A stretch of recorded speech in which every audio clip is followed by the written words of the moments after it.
Yo, top of the morning, man. Today is November 15th. Welcome into the ChrisBeCappinn Show. We got a bunch of NBA Cups games on the board. We just going to jump right into it.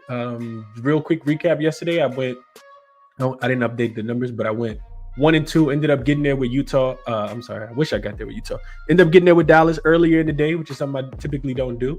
I didn't want to ponder on it, though. Like, I hate when I'm sitting and I'm thinking about the game, haven't placed a bet. So I do my due diligence after the show yesterday. I placed the Mavs -9, and I take the Utah team total under 111.5. Kyrie, of course, comes up on injury report, doesn't play, of course, and I lose both. I did give out a best bet on the show yesterday in the Thursday night football game, which was Jalen Hurts under 18.5 completions, and that was a winner. So 1-2 day yesterday. Need to do a little bit better today. Let's go through a couple of the comments real quick and jump right into it. What's up to my guy Mark? Justin in here as always. Brian in here as always. Sandman in here says, let's get this money, Chris. Good morning, fellas. What's up, Andrew? Brian says he got a +4.5 Dallas to hedge. Did not look good last night. Yeah, I thought about hedging the bet, but I'm gonna actually talk to you guys today about why I don't have a lot of bets for today. And this is part of the reason. I split the unit yesterday between Mavs -9 and team total under for the Utah Jazz, thinking that the Dallas was going to be, they lost 3 straight games. They're going to be locked in and motivated defensively in this game. Got Derek Lively back. It doesn't matter. They absolutely look terrible. So I will be live betting a lot today. Just because who can you trust? Who can you really trust, man? What's up, Prolific? I like this. Man. What's up, GLB Bets? He said, y'all, let's get this money today. Daniel Gafford over his 10.5 points last night was a loser. What up, G Hurd? Lightbearer here. Good morning to you, bro. And PZ in here as well. He's just top of the morning, gang. Eagles first half was a loser, but they got the job done. Shout out to Saquon. Ran through my Commanders defense like it was Swiss cheese last night. It is what it is, man. Let's jump into it for today. Check jaXon out if you guys have not. Slide says, jaXon offers real-time access to news, betting lines, player and team statistics, player prop information, game schedules. There's also new stuff that jaXon just added. You can figure out where the best lines are and what the vig is and all that good stuff on using the bet slip option. So there's a pro version and a regular version, which I think if you use the pro version, it doesn't count to how many times you've actually queried anything or asked jaXon. So yeah, check jaXon out if you guys have not. I talk about it all the time. It's a great handicap sports betting tool, especially on a day like today when it's such a big slate. I might read you guys something that I was looking at on jaXon earlier this morning. So yeah, check jaXon out. First game up, Detroit Pistons and Toronto Raptors. We talked about this one yesterday. The line has moved though. Remember, we talked about this yesterday. I said it's crazy to lay points with the Toronto Raptors, but it would be the only way that I was looking. So we've seen this total come down. It was at 230.5. It's now down to 225.5. It actually was 224.5 last night because I wrote my notes over. And we've seen the line flip again. This open with the Toronto Raptors getting 2.5 points. And that was when Detroit went to overtime against the Milwaukee Bucks the other day. And then we saw it flip to Toronto laying 2.5 as of yesterday evening. Now it's back to Toronto being a 1.5 point dog here in this spot. So the spot kind of speaks to me from the standpoint of, and real quick, let's just go through the injury report, make sure I didn't miss anything there. So we got Jaden Ivey, who will be looks like he's game time decision. He is listed as questionable with a toe injury. He did not play in that game on Friday against the Milwaukee Bucks. And then we also got Simone Fontecchio. I think he'll be a game time decision as well. Listed as doubtful for Friday. And then last but not least, Tim Hardaway Jr., who has not, who I think is listed as doubtful as well. I don't think he's going to play. Listed as doubtful with the head injury. He did not play in that game against Milwaukee on Wednesday night. So I talked about this yesterday. Teams that are coming off back-to-back overtime games are not a bet on spot. 29-50 straight up, 36-41-2 against the number if their next game is on the road. Now, this Toronto team, not been looking good. Nothing about Toronto makes you think that you want to bet on them. The one thing that they have been doing well is playing a little bit of offense. And recently, they haven't even been able to score the basketball. When I was looking into it yesterday, I looked at Toronto. This is the first game back home after a 5-game road trip. And it's the first leg of a back-to-back. They got the Boston Celtics tomorrow. Probably get absolutely obliterated in that game. But if you go through and you think about how Toronto was covering earlier in the season, when they covered against the Minnesota Timberwolves, the Denver Nuggets, the Charlotte Hornets, the Lakers, the Kings, the Nuggets again, they were scoring 125, 133, 125, 131, 119. Recently against the Bucks, 85 points. Lakers, 103, didn't cover. Clippers, 103, did cover though. And then against the Kings, 107. So this is a spot where I do feel like Detroit, because they're on the back-to-back overtime games, I think it'll show up defensively for them. And I like Toronto up and over their team total in this spot. I think that their offense gets back on track. I would look to the over in the full game as well. I think Cade Cunningham is young. I'm not sure how much the double overtimes will affect him specifically. The Bucks and this Detroit Pistons team ended up going. The game went to overtime, but I think it still was going to go up and over the total in regulation. They finished with 247 points on Thursday evening. So, and it's not just like it's it's not just the back-to-back overtime games for me. It's also that it's a third game in 4 nights, fourth game in 6 nights for this Toronto Raptors team as well. So you got 2 overtimes, third and 4, fourth and 6. Third and 4, fourth and 6 for the Detroit Pistons here. Not a great spot at all, especially if they're going to be shorthanded. So my recommendation, stay away from the spread. I would just take Toronto up and over the team total in this spot. Let's see if I missed anything here. Nah, I don't see any. Maybe my comment's not popping up. I don't see anything. Brian says live, hopefully get a good number, and I'll take Detroit. So he's thinking Detroit can win. Andrew says Friday Cup games. I love the courts. They really pop on TV. I absolutely hate the courts, Andrew. I think that they're terrible. Outside of the teams that didn't go too crazy with the super, blending in colors of the jerseys. Like Golden State had a nice court. Portland Trailblazers, I think, had the best court. I mean, they're one of the worst teams, but I think they had a really nice court. I like their court. Let's see. Dad, what up, Dad? Hope all is well with you, bro. He says, "Hey, what's happening, Chris? I'm about to dip into the bed, but I'll chat with one of my favorite bets today. He likes Dyson Daniels up and over.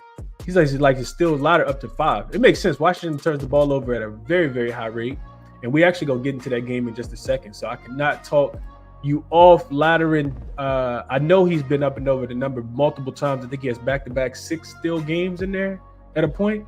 I like it a lot. Drop a Dime says he'll take the Raptors second half. If you can get a second half number plus 1.5, that makes a ton of sense. Thinking that Detroit will run out of gas in the second half. I like that a lot. Yeah, and I agree with this comment from Power. He says any great court is a winner for me. Yeah, just a lot more better on the eyes.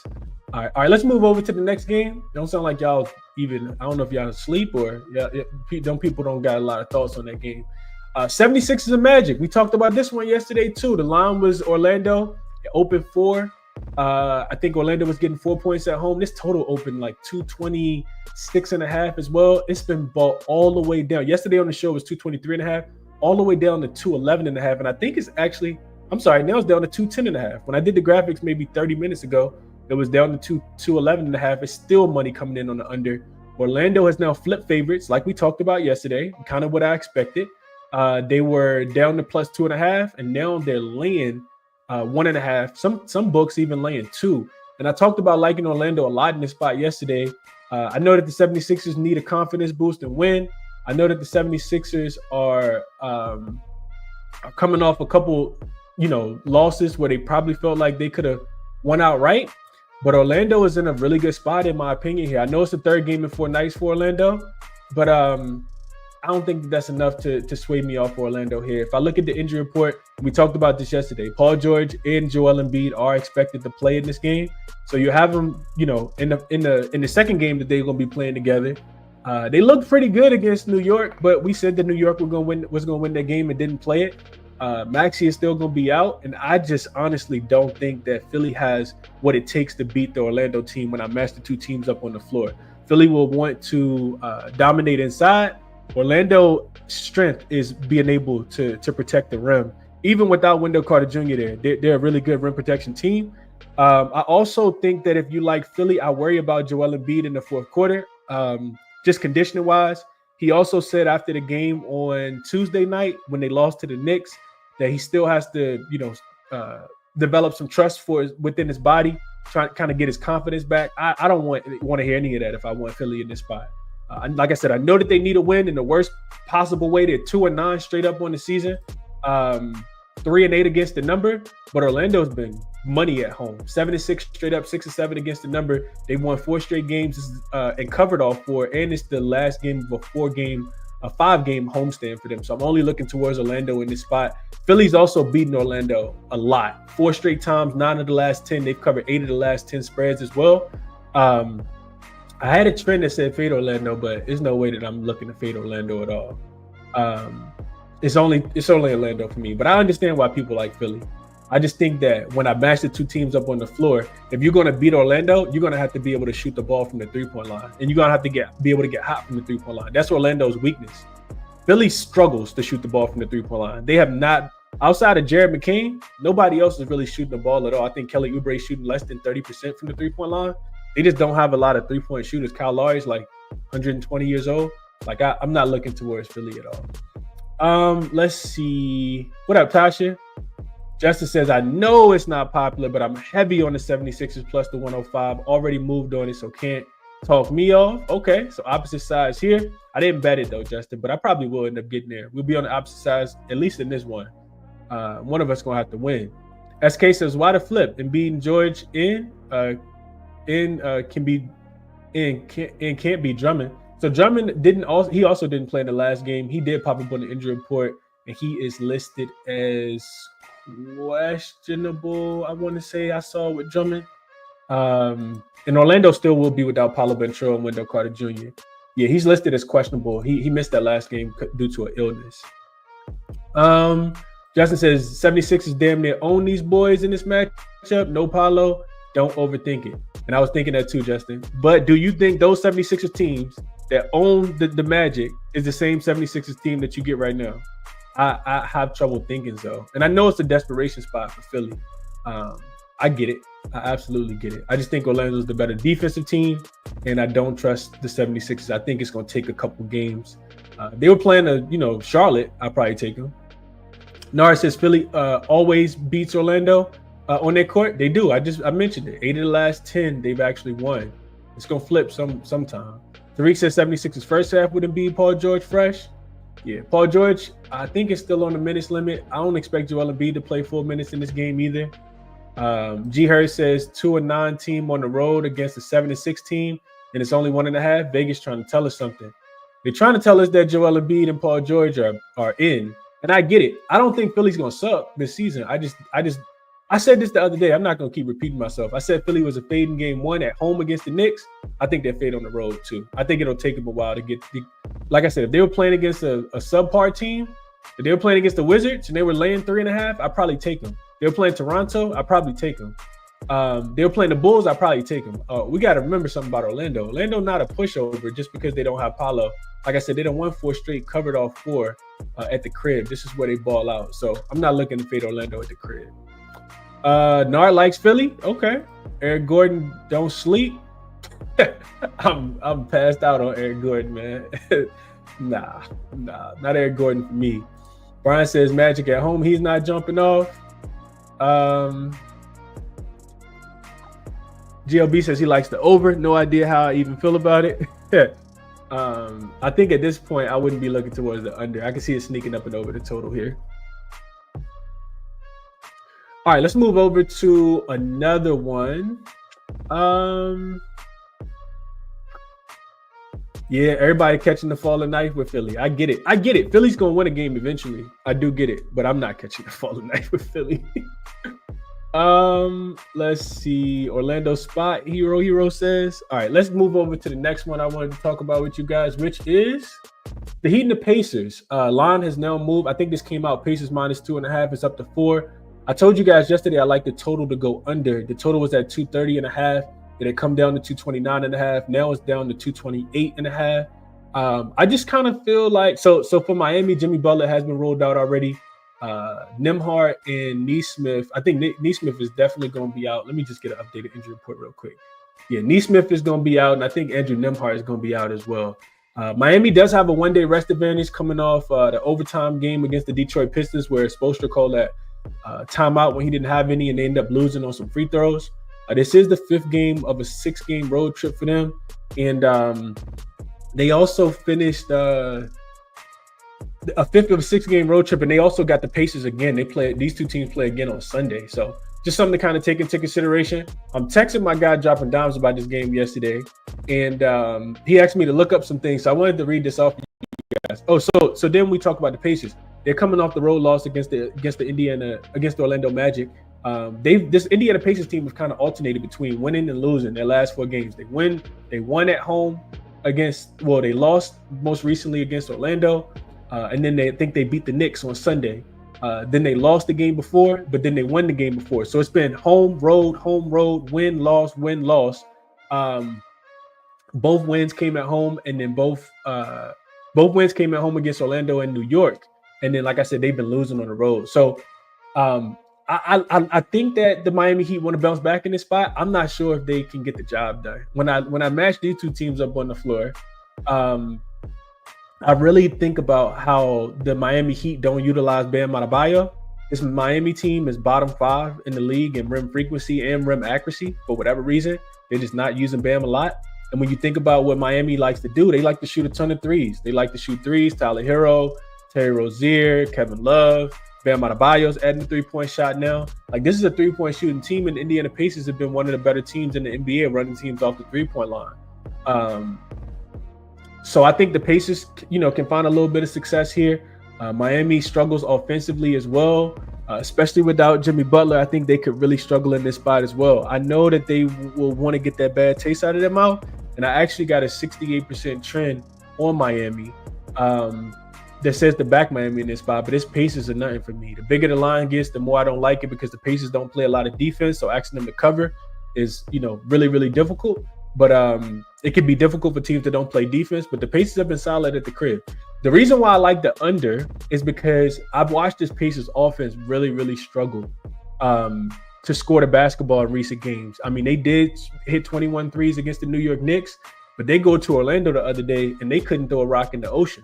And I think Miami's going to be really locked in and motivated defensively in this spot. I had a couple trends that said the over was a really strong look. But then, the eye test for me tells me that this game could, Spoelstra could try to slow the Pacers down and not play at their pace. So I kind of stayed off of the total. I really, my gut tells me that this is an under game, but I didn't pull the trigger. Also, the other thing was the last 4 games have actually gone up and over the total, and they were pretty high totals. 227.5 last season, a 237, a 238, and a 223. And it doesn't really matter where they play. Miami, Indiana, they've all gone up and over the total. So I was scared of that. I don't want to play too many unders at the beginning of the season. So those are my thoughts there. What up, Mitchell? Bounce back for the Pacers. I think the Pacers are the right side. Dropping Dime says so. Mark says so. Kyle says he likes the Heat and the Pacers. I like Heat and Pacers on Sunday. Okay.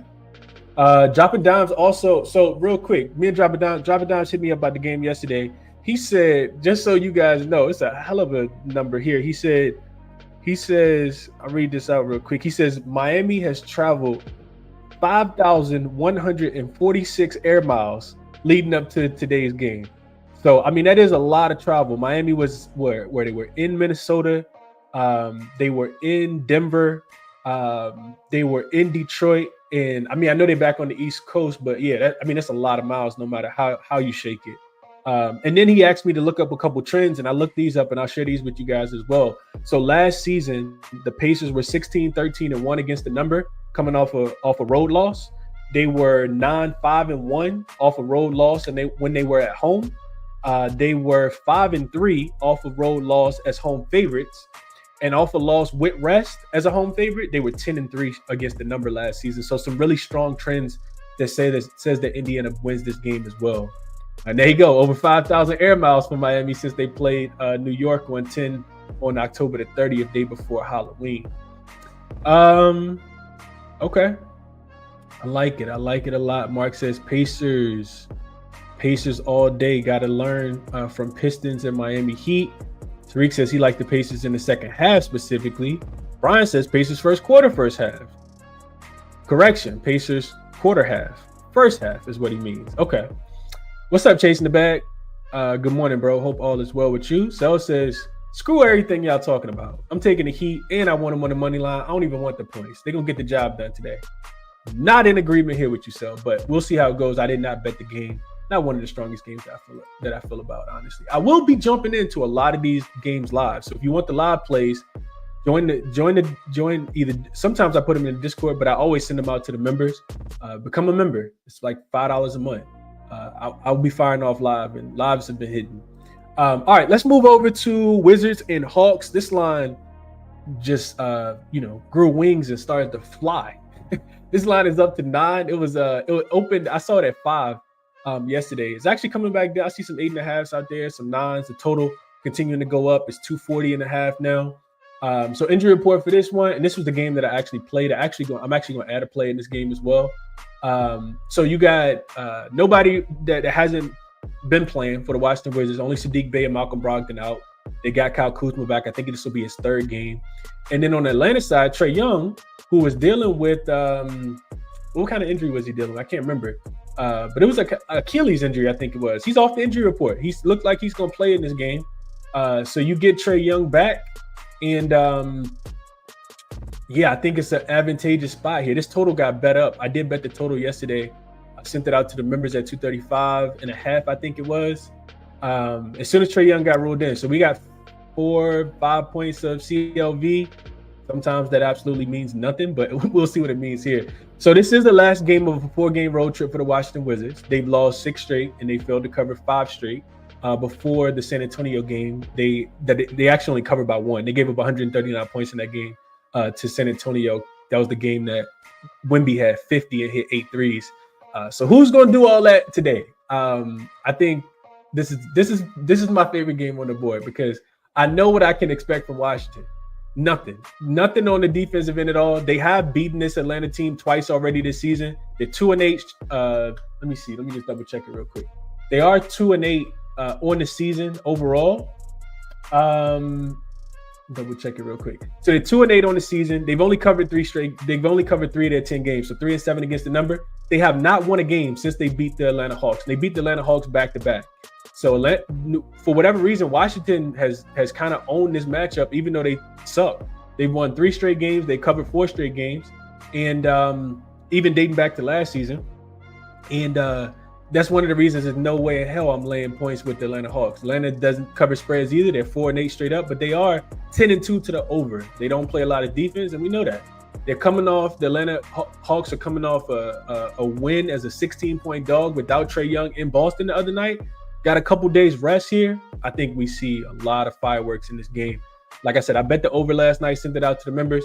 I also like Trae Young over his 11.5 assists in this game. I have not sent that out yet. There is a plus 100 out there that I'll send out to the members after the show. But I like Trae Young up and over his assists as well. He's had Trae. So I've mentioned these two teams have played back-to-back. They played 2 times already this season. Trae had 13 assists, and that was the first leg of a back-to-back after they had lost to, I think, the Oklahoma City Thunder. The Atlanta Hawks had lost to. So it was the second leg of a back-to-back. Washington called him slipping and beat him in that game. Trae Young had 13 assists on 19 potential. And then when they played 2 days later, he had 15 assists on 26 potential. So yeah, I love Trae Young up and over his 11.5 assists. He's actually up and over in 7 of the 11 games that he's played so far. That's 64%. And back-to-back games so far. The last 2 games that he played in, he had 13 and 16 assists as well. We know that these are not like good defensive teams. Washington offense hasn't been good, but they can score. Versus Atlanta, for whatever reason, if I look at Washington, just going back to the total, if I look at Washington, they've scored 133 and 121 against this Atlanta Hawks defense. Outside of the game against San Antonio, it's been hard for them to crack 115. This is one of the worst offenses in the NBA, but they can score here in this spot. So Trae Young being back, of course, helps Atlanta offense, hurts their defense, which is why I like the total over as well. Washington is the worst defensive rated team in the NBA. Atlanta's not far behind them. They're 26th defensively. Both teams are top 3 and 4 in pace so far this season. So the over was an easy one for me. We'll see how it goes. And like I said, I'm adding Trae Young assists. I also was thinking about like a little, I don't parlay a lot, but I was thinking about a little same game parlay. Jordan Poole to hit 3 or 4 threes and Trae Young to get maybe 16 assists. Just to kind of see what the odds were. If they're close to plus 1,000, I think that's something that I want to bet in this game too. It'll be a little sprinkle, but what's the kid name? Jordan Poole has absolutely lit this team. Well, he's been shooting the 3-point ball well in general, and this is one of the worst 3-point defenses in the NBA, that being the Atlanta Hawks. So those were my thoughts on this game. Like I said, I played over 5 points ago, so that number's gone. And I like Trae Young up and over his assists. Yeah, Atlanta is allowing the most threes, and they're allowing the best field goal percentage from 3. Teams are shooting 43% of their shots against them from the 3-point line and making 41% of their 3-point shots as well. So Atlanta is the worst 3-point shooting defense. And Jordan Poole has been actually he's been crushing it. Real quick, let me just look at Jordan Poole because this was just something I thought about, hadn't even bet it. But I'm playing Trae Young assists straight as well. All right, let me hurry up so I can get up off here. I just want to see Poole's 3-pointers real quick. All right, so I know Kyle Kuzma's back. That's probably going to hurt it a little bit, but that's what he's been doing. He's been hitting threes. He hit 6 threes against them in game. The first time they played, he hit 4 threes against them the second time that they played. So he's up and over the number in both of those games. He has hit 4 threes or more in 5 of his 10 games so far. He's coming off a game where he hit 6 against San Antonio, and he gets another really good matchup. He's averaging 31 minutes, shooting 8 threes per game and shooting 44%. So shout out to Jordan Poole, man. Not somebody that I bet on a lot, but I think that he can go up and over his 3-point prop here. And I would never touch the spread in this game. Let's see. Under for me, Chasing the Bag says. So I'm not sure if you're talking about the Washington game, talking about this game, or you're talking about the other game. What up, Charles? Spanky says, Chris, the Hawks shouldn't be laying 9 against anyone. That's a fact. I wouldn't lay 9 with Atlanta if I had a free bet. No way I'm laying 9 with Atlanta. Absolutely not. Matter of fact, to put some numbers to that, I'm not taking Washington either, though. But to put some numbers to that, if we just go back to last season and we look at the Hawks,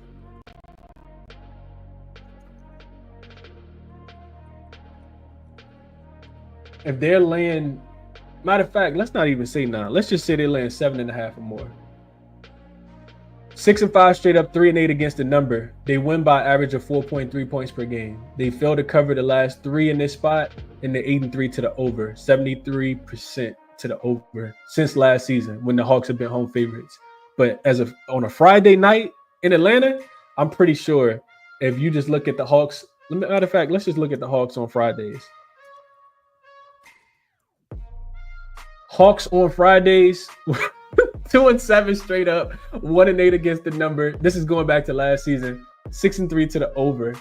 These games are averaging 246 points. So yeah, I love it. Love it, love it, love it. Brian says Atlanta is never getting 9 points with me, Washington. Justin says, can my Hawks finally get a W against your team? It's not my team. I don't know who you're talking to, Justin. I do not like the Wizards. They up the street, but that's not my team. No way I'm laying 9 though. Tariq says Hawks revenge spot. They lost twice to the Wizards. That is true. I just play team totals in this game. I would just play team totals. Hawks were celebrating after that Celtics win. They won this cup. They know they can't win the NBA championship. I love that you mentioned this, Chasing the Bag, because the young players, and Atlanta has a lot of them, we got to remember, they beat Boston in the cup game on Tuesday.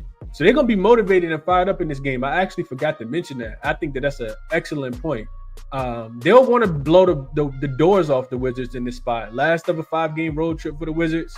I'm not sure if they win by double digits, but it wouldn't surprise me if they came out and jumped on the Wizards early. That would not surprise me at all. Brian says, live bet in Washington. They never quit. They shoot to the last second. They can close 10 points real quick. That's true. Jalen Johnson for LJ. I actually had his name written down as well. Points, rebounds, and assists. He says great money. He destroyed the Wizards the last 2 games. He also coming off a triple-double against the Boston Celtics as well. Great call out here by LJ. I agree with that. Jalen says he likes Trae Young over his 14.5 rebounds and assists. That's also cash both games.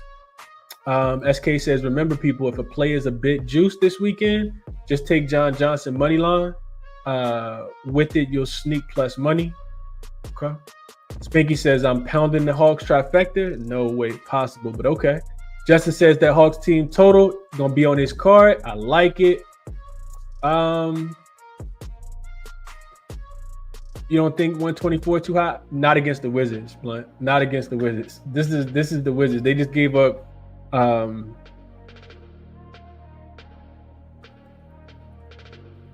Wizards just gave up 140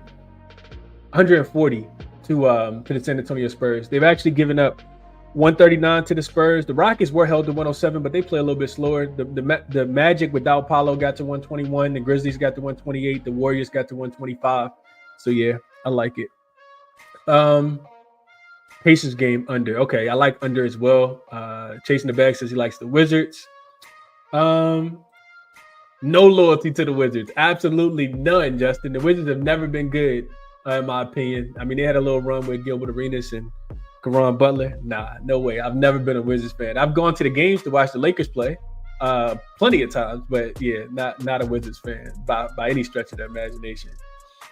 Peasy says Dyson Daniels been looking real good. I agree with that. Dropping Dime says Boston was the hardest team in that group. Hawks probably think they have a real chance, and I agree with that as well. I definitely agree with that.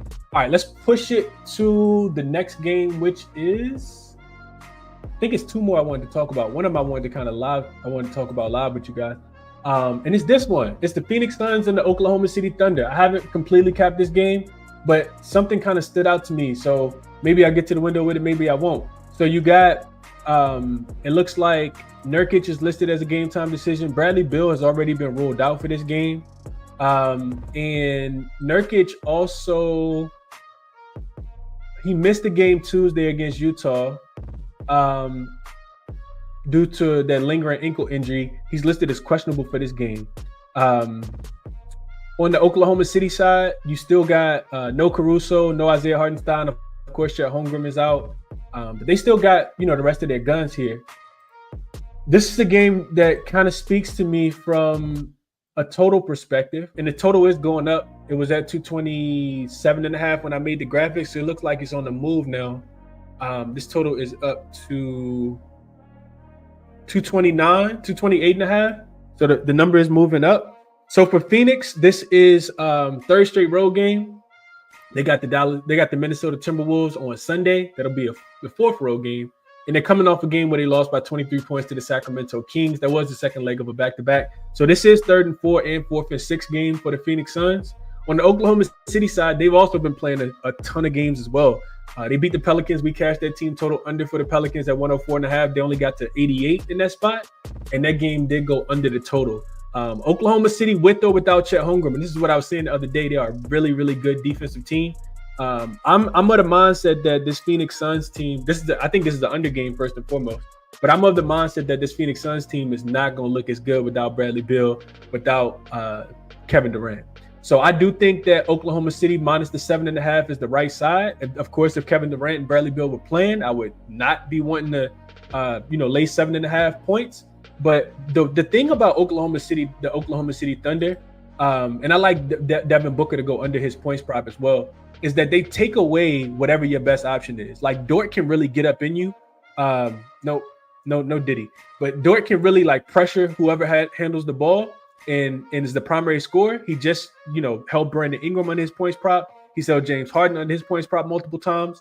And they got excellent defenders. They really rely on, being able to kind of get out in transition, but they really take away what it is that you like to do most, especially if your offense is not predicated on moving the basketball. So I think Phoenix team total under is another great spot. We know Oklahoma City has been locking teams up, whether Caruso's been out there, whether Chet Holmgren's been out there or not. They're still at the crib. And they actually have Dallas on So I guess you could say a little bit of look ahead because Dallas did just beat them in the playoffs last year, Western Conference semis. I think it was Western Conference semis.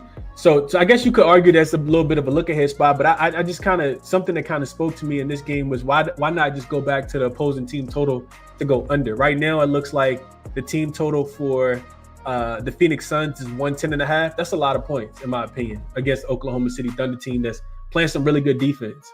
I know Phoenix has a little bit more rest in this spot, but I think that they could go under that team total 110.5, something that I may potentially add to my card a little bit later. I see minus 110s out there on a couple different books right now. Let's see. Blunt says, so yeah, it's team total under or Thunder in this spot. Blunt says, I like the Thunder here, but how long can they keep getting away with no true center, Chris?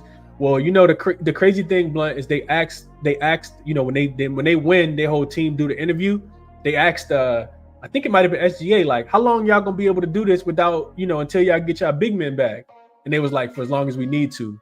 And they just all kind of walked away like, bro, we don't care. Like, that's cool with us. Like, we don't got a center. We know how to rotate. Like, we got to remember, before Chet Holmgren got there, the Thunder were already ascending. He kind of helped them ascend continuously. But I remember a game where they played Joel Embiid, and Joel Embiid had a triple-double, and they still lost the game. Like, they do a really good job of rotating, helping out. Like, Mark Daigneault is a hell of a coach. And, I mean, who we worried about? Nurkic? Like, a questionable Nurkic? Not in my opinion, man. I know Devin Booker's out there, but I'm only looking towards OKC. I think they're the right side in this game. Let's see. Drop of Dimes is 110 is way too many points for Phoenix. Brian likes OKC. Jalen Williams points plus rebounds is the prop while there's no center, Wu Rizza says. How they're deploying him, he could be. Yeah, he's been super assertive and aggressive. I would agree with that. I would definitely agree with that. Tariq says no Bill, no KD, OKC for me. I do like that team total under for the Suns. I'll figure out which one I'm gonna play, but I will be on one of those most likely throughout the day. Spanky says I'm pounding the Thunder. They are just a team of destiny. They just have fun and play together.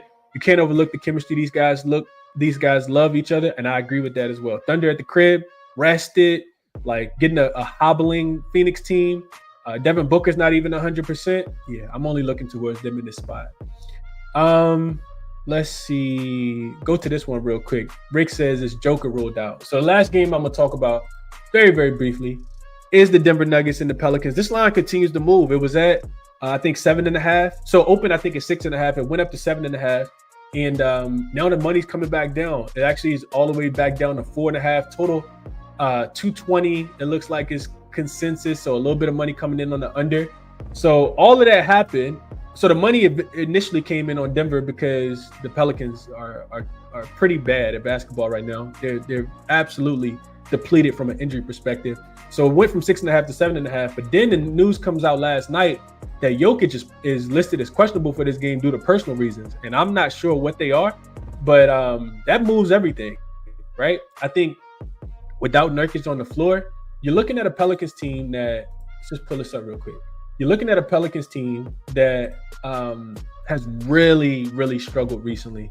And it's not like they're not going out there and trying hard. They are.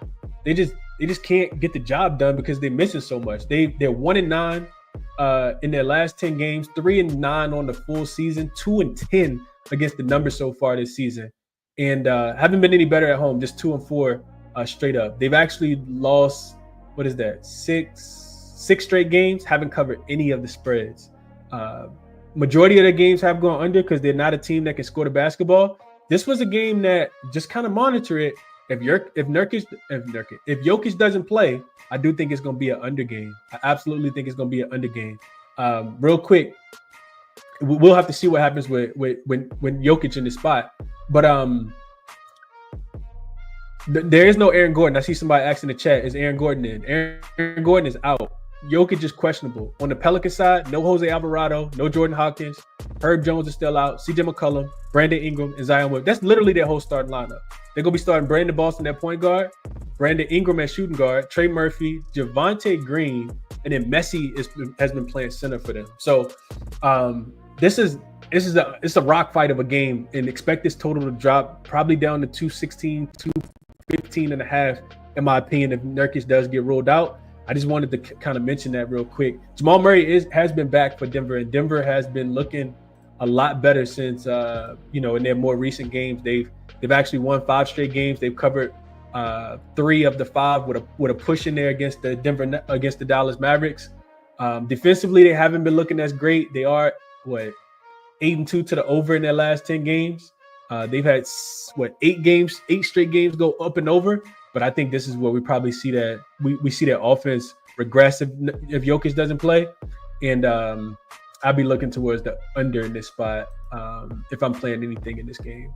Also, first leg of a back-to-back for the Pelicans. They got the Lakers tomorrow at the crib as well. So just wanted to mention that. Let's see.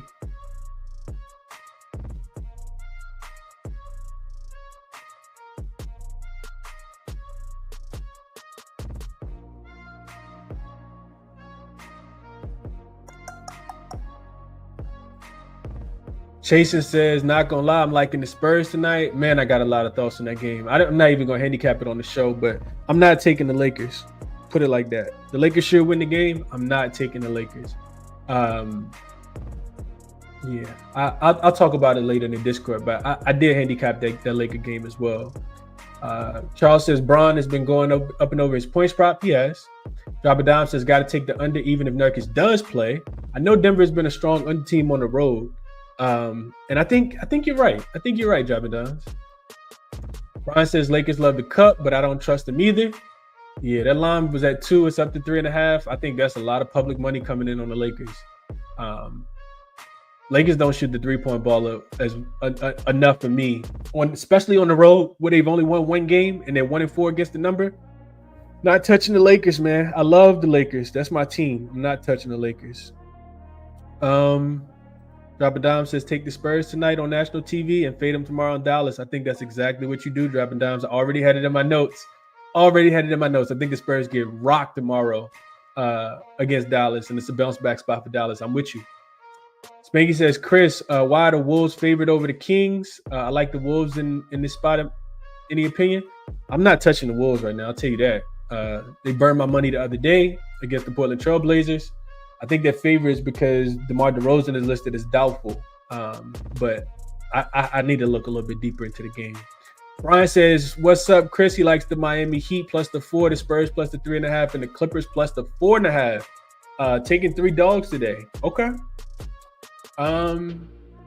Yeah, I do think the Clippers can cover tonight. They've been feisty. I watched them play the Rockets the other day. And that total, I think, went up to 217.5. It's coming back down to 215.5, which I kind of feel like is the right move as well. KP says Bulls plus 11. What you think, Chris? Yeah, I'm not laying points with Cleveland. I know the Bulls are probably in a letdown spot after beating the Knicks the other day, but I'm not laying 11 points with Cleveland. It's Chicago or nothing for me in that spot. I got to do a little bit more digging in that game, if I'm being honest, though. Spanky says, how can I join the Discord? You can shoot me an email at ChrisBeCappinn 2Ps 2 Ns, or you can just DM me on Twitter at ChrisBeCappinn 2Ps 2 Ns, and I'll share the link with you. Joseph says, Brandon Boston is a legend. If you like Brandon Boston, Joseph, which I do think Brandon Boston is really, he's going to play 30-plus minutes in this game. I think you look at his assists in this game if you like Brandon Boston. He's been doing a lot of the primary ball handling to kind of get Brandon Ingram off the ball a little bit more. So I couldn't talk you off. Derek says, thanks, Chris. Wolves stink. Yeah, they're terrible, man. They are terrible. Appreciate this comment from Spinky. Nara says, Pelicans money line, Spurs money line, Timberwolves money line. Ooh, that sounds gross, but okay. Hey, I hope you cash it if you bet it, my brother. All right, let's get into a quick recap. Trae Young, I did not bet it yet, but up and over his 11.5 assists. Like I said, I'm probably going to parlay it with Jordan Poole to hit like 4 or 5 threes as well. I probably won't. I'm gonna play the 11.5 straight for a unit. I'll put a little sprinkle on him to get about 16 assists and Jordan Poole to hit 5 or 6 threes, something like that. See what the odds are. I didn't talk about Benedict Mathurin, but for people that have been paying attention to the Pacers, you know that they've been without Nembhard, they've been without Nesmith and Ben Mathurin. I had it in my notes. Totally forgot to mention this. Benedict Mathurin has gone up and over his rebound prop I want to say it's four of his last 5 games with like 13 or 11 rebound chances in every single game. His points prop has been boosted up. It was 18.5. He's been crushing that number. They boosted up to 22.5, which I think is about where it should be. But I don't think I looked at, the Miami Heat. They've been one of the worst rebounding teams. I think they allowed the 3rd most rebounds overall. And I think Benedict Mathurin, we know he's a super freakish athlete. I think Benedict Mathurin rebounds is maybe a better look than his points prop today. I like him to get 7 boards today. I like that look a lot. So didn't play either one of those yet, but I will definitely playing Trae Young. I'm not sure what I'll do with Ben Mathurin, but it was a look that I wanted to share with you guys. It's something that I'm potentially going to bet. I did bet Washington up and over 235.5. That's the official bet that I sent out to the members. It's going to be a lot of shooting tonight. Live betting. I already know that I'm going to do it. I'm not going to lock in a lot of things before the games. Just being honest with you guys. The NBA has been really janky, but when these teams get down, they want to win. They typically come back. So it'll be some spots to like on the card today for sure. And that'll be the show, man. Resources are here as always. Check them out if you guys are interested. Enjoy the rest of your Friday. Promo codes and referral links for all of these are in the description of the video. Enjoy your Friday, man. Hope you guys cash whatever it is that you are betting. And I will catch you in the next one, man. Y'all, let me get this comment off the screen. I think it's a lot of comments came in. Yeah, enjoy your Friday, man. Enjoy the weekend. I'll be back in the morning. As always, and I will be on my guy Cal this evening as well on the Sauce Network. I'm out. Catch you guys later.